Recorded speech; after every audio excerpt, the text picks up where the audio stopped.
In a statement, her family said, "The way we lost Lucy is not something families can ever truly come to terms with. It is still incredibly difficult and painful to think about.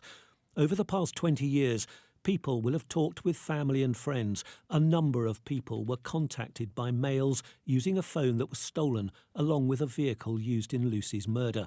We appeal directly to them to please come forward. Now is the time."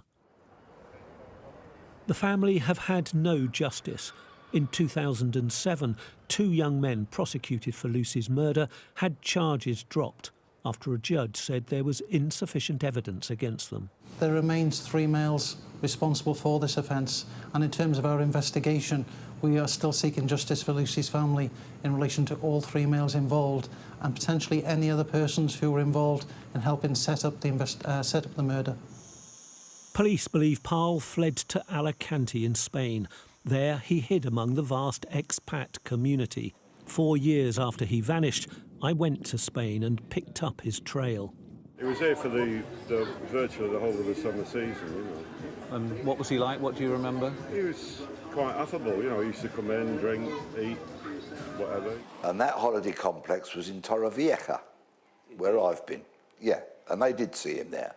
I sat down with a man who gave me a long, long tale of all his doings and engagement with Kevin Parle. He was bold and he was brash and he had a girlfriend at one point, and the police actually should have captured him there, but they were too late.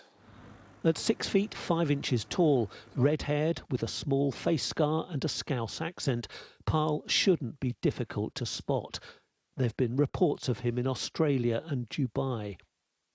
10 years ago, police issued these images to suggest how he might have aged.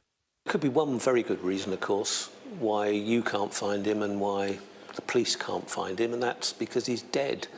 How likely is that? I can think of many reasons why certain criminals would want to get rid of Kevin Parle, because he could, in terms of evidence about the cases that he's wanted for, should he flip and become a witness for the Crown, that would be highly damaging for a lot of very tasty criminals.